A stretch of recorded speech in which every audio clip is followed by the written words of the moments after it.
এই ଗୋଷ୍ଠୀ ଟଣାଟଣି ଏତେ ତୀବ୍ର ବୋଧହୁଏ ହେଇଛି ଯାହା ଆଶଙ୍କା କରାଯାଉଛି। ସେଇଥିପାଇଁ ଏଇ ଯେଉଁ କର୍ପୋରେସନ୍ ମାନଙ୍କରେ ତାଙ୍କ ଦଳର ଲୋକଙ୍କୁ ନିଯୁକ୍ତି ଆଜି ପର୍ଯ୍ୟନ୍ତ ଦିଆଯାଇ ପାରିନାହିଁ। ଖାଲି ସେତିକି ନୁହେଁ, ଯେତେବେଳେ ସରକାର ଶପଥ ନେଲେ, ନୂଆ ସରକାର ଯେତେବେଳେ ଶପଥ ନେଲେ, ଆହୁରି ପ୍ରାୟ 6ଟି ମନ୍ତ୍ରୀ ପଦ ଫାଙ୍କା ଅଛି ଏପର୍ଯ୍ୟନ୍ତ। ଯେତେବେଳେ ନୂଆ ସରକାର ଗଠନ ହେଲା ସେତେବେଳେ ମୁଖ୍ୟମନ୍ତ୍ରୀଙ୍କ ବ୍ୟତୀତ 2 ଜଣ ଉପମୁଖ୍ୟମନ୍ତ୍ରୀ ଏବଂ 8 ଜଣ କ୍ୟାବିନେଟ୍ ପାହ୍ୟା ମନ୍ତ୍ରୀ, 5 ଜଣ ରାଷ୍ଟ୍ର ପାହ୍ୟା ମନ୍ତ୍ରୀ, ଏମିତିକରି ପ୍ରାୟ 16 ଜଣ ମନ୍ତ୍ରୀ ଶାସନ ବ୍ୟବସ୍ଥାରେ ରହିଲେ। ସେଇମାନଙ୍କୁ ଶପଥ ଦିଆଗଲା, ସେମାନେ ରହିଲେ। ତାମାନେ ଆହୁରି 6ଟି ପୋଷ୍ଟ ଭ୍ୟାକେଣ୍ଟ ଅଛି। ଏପର୍ଯ୍ୟନ୍ତ ନୂଆ ମନ୍ତ୍ରିମଣ୍ଡଳ ବା ମନ୍ତ୍ରିମଣ୍ଡଳ ସମ୍ପ୍ରସାରଣ ଯାହା ଶୁଣାଯାଉଛି ତାହା ହେଇପାରୁନି। ଫଳରେ କ'ଣ ହେଉଛି, ଜଣେ ଜଣେ ମନ୍ତ୍ରୀଙ୍କ ହାତରେ ଏକାଧିକ ବିଭାଗ ଅଛି। ସେମାନେ ଯେତିକି ଅନ୍ତତଃ ସମୟ ଖର୍ଚ୍ଚ କରିକି ସେ ବିଭାଗର କାର୍ଯ୍ୟକୁ ତ୍ୱରାନ୍ୱିତ କରିବା କଥା ସେମାନେ ମଧ୍ୟ କରିପାରୁନାହାନ୍ତି। ଏଇଟା ସ୍ୱାଭାବିକ କଥା, ଏଥିରେ ଆଶ୍ଚର୍ଯ୍ୟ ହେବାର କିଛି ନାହିଁ, ନୂଆ କଥା କିଛି ନୁହେଁ। କିନ୍ତୁ ଯେଉଁ ନୂଆ ମନ୍ତ୍ରୀଙ୍କୁ ଆଉ ନେଇକରି ମନ୍ତ୍ରିମଣ୍ଡଳ ସମ୍ପ୍ରସାରଣ କରିବା କଥା ସରକାର ତାହା ଏପର୍ଯ୍ୟନ୍ତ କରିନାହାନ୍ତି। ତେଣୁ ଯେତେବେଳେ ଦରକାର ପଡ଼ୁଛି ଅନ୍ୟମାନେ ପ୍ରଶ୍ନ କରୁଛନ୍ତି, ସାମ୍ବାଦିକମାନେ, ମିଡ଼ିଆ ଲୋକମାନେ ପ୍ରଶ୍ନ କରୁଛନ୍ତି ମନ୍ତ୍ରିମଣ୍ଡଳ ସମ୍ପ୍ରସାରଣ କେବେ ହେବ।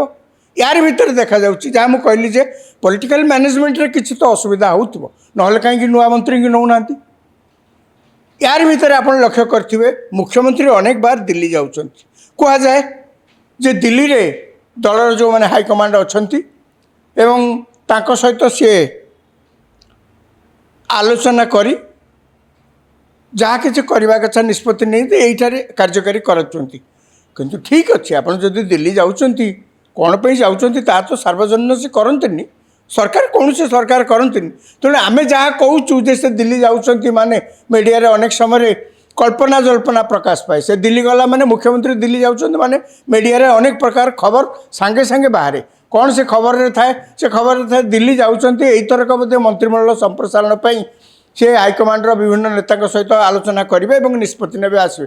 ସବୁଥରକ ଏଇ କଥା ପ୍ରଶ୍ନ ଉଠାଯାଏ, ସବୁଥରକ ମୁଖ୍ୟମନ୍ତ୍ରୀ ଯାଇ ପୁଣି ଫେରନ୍ତି। କିନ୍ତୁ ଦେଖିଲାକୁ ଏପର୍ଯ୍ୟନ୍ତ ମନ୍ତ୍ରିମଣ୍ଡଳ ସମ୍ପ୍ରସାରଣ ହେଇନି। ଯାହା କୁହାଯାଉଛି ଯେ ଗୋଷ୍ଠୀ କନ୍ଦଳ ତୀବ୍ର ହେଇଥିବ, ସେଇଥିପାଇଁ କୁହାଯାଉଛି ଯେ ଗୋଷ୍ଠୀ କନ୍ଦଳ ତା'ର ଗୋଟେ କାରଣ ହେଇପାରେ। କିନ୍ତୁ ପ୍ରକୃତରେ ସେୟା କାରଣ ନୁହେଁ। ବିଜେପି ଦଳରେ ଗୋଷ୍ଠୀ ଯେତେ ଅଧିକ ହେଲେ ବି ଖୁବ୍ ଗୋଟାଏ ଲିମିଟ୍ ବାହାରକୁ ଯାଇକରି ସରକାରର କ୍ଷତି କଲା ଭଳିଆ ପରିସ୍ଥିତି ସୃଷ୍ଟି କରିବାକୁ ହାଇକମାଣ୍ଡ ଅନ୍ତତଃ କେବେ ପରମିଶନ ଦେବନି। ସେ ପର୍ଯ୍ୟନ୍ତ ହାଇକମାଣ୍ଡ ଯିବା ପାଇଁ ଦଳର ଗୋଷ୍ଠୀମାନଙ୍କୁ ସେ ପର୍ଯ୍ୟନ୍ତ ଯିବା ପାଇଁ ଦେବନି ଯେତେବେଳେ ସେମାନେ ଦଳ ଆଉ ସରକାରର କିଛି କ୍ଷତି କରି ବସିବେ। ତେବେ ଯାହା ହେଉ ଆଲୋଚନା ତ ସାଧାରଣରେ ବନ୍ଦ କରିହେବନି। ତେଣୁ ଆଲୋଚନା ହେଉଛି ଆସନ୍ତାକାଲି ମୁଖ୍ୟମନ୍ତ୍ରୀ ପୁଣି ଦିଲ୍ଲୀ ଯାଉଛନ୍ତି। ତାଙ୍କ ସାଙ୍ଗରେ ମଧ୍ୟ ବିଜେପିର ରାଜ୍ୟ ସଭାପତି ମନମୋହନ ସାମଲ ସିଏ ବି କୁଆଡ଼େ ଯାଉଛନ୍ତି। ସଭାପତି ମୁଖ୍ୟମନ୍ତ୍ରୀ ଏକା ସାଙ୍ଗରେ ଦିଲ୍ଲୀ ଯାଉଛନ୍ତି। ମିଡ଼ିଆରେ ସ୍ପେକୁଲେସନ୍ ତ ହେବା ସ୍ୱାଭାବିକ ଯେ ଏଇଥରକ ବୋଧେ ଫେରିଲା ପରେ ମନ୍ତ୍ରିମଣ୍ଡଳ ସମ୍ପ୍ରସାରଣ ହେବ। ଏଇଥରକ ଫେରିଲା ପରେ କର୍ପୋରେସନରେ ଯାହା ଯାହା ସବୁ ଭ୍ୟାକେନ୍ସି ଅଛି ତାକୁ ବୋଧେ ଦଳୀୟ ଲୋକମାନଙ୍କୁ ନିଯୁକ୍ତି ଦେବେ। ଖାଲି ସେତିକି ନୁହେଁ, ବିଭିନ୍ନ ଜିଲ୍ଲାମାନଙ୍କରେ ନୂଆ ସରକାର ଆସିଲେ ତାଙ୍କ ଲୋକଙ୍କୁ ଓକିଲ ପ୍ୟାନେଲରେ ରଖିଥାନ୍ତି, ଲୟର୍ସ ପ୍ୟାନେଲରେ ରଖିଥାନ୍ତି। ସରକାରୀ ମକଦ୍ଦମା ସେମାନେ ପରିଚାଳନା କରିବା ପାଇଁ ବିଭିନ୍ନ ଜିଲ୍ଲାରେ ହାଇକୋର୍ଟଠୁ ଆରମ୍ଭ କରି ବିଭିନ୍ନ ଜିଲ୍ଲା ସ୍ତରରେ ଯାହା ଯାହା ସବୁ କୋର୍ଟ ଅଛି ସବୁ କୋର୍ଟରେ ସରକାରୀ ପ୍ୟାନେଲ ଗୋଟେ ଲୟର୍ସ ପ୍ୟାନେଲ ହେଇଥାଏ। ସେ ଆଜି ପର୍ଯ୍ୟନ୍ତ ମଧ୍ୟ ହେଇନି। ତାଙ୍କର ସରକାରୀ ସ୍ତରରୁ ଯାହା ଖବର ମିଳେ ଯେ ଆଜି ପର୍ଯ୍ୟନ୍ତ ମଧ୍ୟ ଓଡ଼ିଶାରେ ସେଇଟା କରାଯାଏନି। ତାକୁ ମଧ୍ୟ ସମସ୍ତେ ଅପେକ୍ଷା ରଖିଛନ୍ତି। ଏଇଥରକ ଆସିଲା ପରେ ମୁଖ୍ୟମନ୍ତ୍ରୀ ଫେରିଲା ପରେ ହୁଏତ ସେ ସମସ୍ୟାର ବି ସମାଧାନ ହେବ।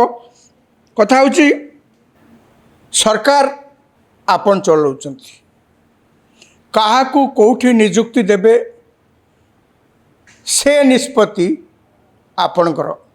ତା'ର ଫଳ କ'ଣ ମିଳିବ ସାଧାରଣ ଲୋକ ତାକୁ ହିଁ କେବଳ ଚାହିଁକିରି ବସିଥାନ୍ତି। ଆପଣ 16 ଜଣରେ ଯଦି ମନ୍ତ୍ରିମଣ୍ଡଳରେ କାମ ଚଳାଇ ପାରିଲେ ଭଲ କଥା, ଆହୁରି ଯଦି କମ୍ କରିକି 10 ଜଣ ମନ୍ତ୍ରିମଣ୍ଡଳରେ କାମ ଚଳାଇ ପାରିଲେ ଆହୁରି ଭଲ କଥା, ଖର୍ଚ୍ଚ ବଞ୍ଚିଯିବ। କିନ୍ତୁ ଆପଣଙ୍କ ନିଷ୍ପତ୍ତି ଯୋଗୁଁ ଯଦି କାର୍ଯ୍ୟ ବ୍ୟାହତ ହେଲା, ବିଳମ୍ବ ଯୋଗୁଁ ଯଦି କାର୍ଯ୍ୟ ବ୍ୟାହତ ହେଉଛି, ବିଳମ୍ବ ଯୋଗୁଁ ଯଦି ଲୋକ ଅସନ୍ତୁଷ୍ଟ ହେଉଛନ୍ତି, ତାହେଲେ ସରକାରଙ୍କୁ ପ୍ରଶ୍ନବାଣର ସମ୍ମୁଖୀନ ହେବାକୁ ପଡ଼ିବ ହିଁ ପଡ଼ିବ।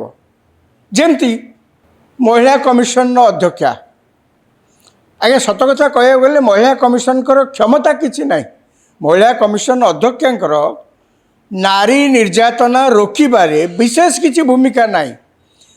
ମୋଟାମୋଟି କହିବାକୁ ଗଲେ ଯାହା ନିୟମରେ ଅଛି, ମହିଳା କମିଶନ କେବଳ ଗୋଟିଏ ଆଡ଼ଭାଇଜରୀ ବଡି, ଅର୍ଥାତ୍ ସରକାରଙ୍କୁ ନୀତି ନିୟମ ବାବଦରେ କେବଳ ରେକମେଣ୍ଡେସନ୍ ଦେବେ, ପ୍ରସ୍ତାବ ଦେବେ, ଉପଦେଶ ସ୍ଥଳରେ କହିବେ, ବାସ୍ ଏଇଆ। ହଁ ଠିକ୍ ଅଛି, କୌଣସି ଜାଗାରେ ଘଟଣା ହେଲେ ମହିଳା କମିଶନ ତାଙ୍କ ଟିମ୍ ପଠାଇ ଯାଞ୍ଚ କରନ୍ତି, ସରକାରଙ୍କୁ ରିପୋର୍ଟ ଦିଅନ୍ତି, କିନ୍ତୁ ସେ ରିପୋର୍ଟ ଯେ ସରକାରଙ୍କ ଉପରେ ବାଧ୍ୟ ମାନିବା ପାଇଁ ତା ମଧ୍ୟ ନୁହେଁ। ସେ ରିପୋର୍ଟ ସରକାରଙ୍କ ଉପରେ ବାଇଣ୍ଡିଂ ନୁହେଁ। ତେଣୁ ମୁଁ ସେଇଥିଲାଗି କହିଲି ଯେ ମହିଳା କମିଶନର ଅଧ୍ୟକ୍ଷା, ନୂଆ ଅଧ୍ୟକ୍ଷା ନିଯୁକ୍ତି ପାଇଗଲେ ଯେ ଓଡ଼ିଶାରେ ମହିଳା ନିର୍ଯାତନା ବା ମହିଳାମାନଙ୍କ ଉପରେ ଯାହା ଯାହା ଅସୁବିଧାର ମହିଳାମାନେ ସମ୍ମୁଖୀନ ହେଉଛନ୍ତି ତାର ଯେ ଗୋଟେ ବ୍ୟାପକ ପରିବର୍ତ୍ତନ ହୋଇକରି ସେସବୁ ଘଟଣା ହ୍ରାସ ପାଇବ, ନୁହେଁ। ଏକଥା କିଏ ଯଦି ଆଶା କରୁଛନ୍ତି ଭୁଲ। କିନ୍ତୁ ଗୋଟେ ସମ୍ବିଧାନରେ ଗୋଟେ ସାମ୍ବିଧାନିକ ପଦବୀ ସୃଷ୍ଟି କରାଯାଇଛି ମହିଳାମାନଙ୍କର ସ୍ୱାର୍ଥ ପାଇଁ, ଅନ୍ତତଃ ମହିଳାମାନଙ୍କ ମନରେ ଆଶ୍ୱାସନା ଜାରି ରଖିବା ପାଇଁ ଯେ ସେମାନଙ୍କ ପାଇଁ ସରକାର ଲଢ଼ୁଛନ୍ତି, ସେମାନଙ୍କ ପାଇଁ କୌଣସି ପ୍ରକାର ତାଙ୍କ ପ୍ରତି କିଛି ଅସଦାଚରଣ ହେଲେ ସେ କଥା ବୁଝିବା ପାଇଁ, ତାଙ୍କ ଦୁଃଖ ଶୁଣିବା ପାଇଁ, ସରକାରୀ ସ୍ତରରେ କିଛି କାର୍ଯ୍ୟ କରିବା ପାଇଁ ଅନୁଷ୍ଠାନ ଅଛି, ସେଠି ଲୋକ ଅଛନ୍ତି। ଏତିକି ମାତ୍ର ରିଲିଫ୍ ପାଇଁ ଯଦି ସରକାର ଏତେ ଦିନ ଡେରି କଲେ ମହିଳା କମିଶନଙ୍କ ଅଧ୍ୟକ୍ଷା ପଦବୀ ପୂରଣ କରିବା ପାଇଁ, ଲୋକେ ତ ପଚାରିବେ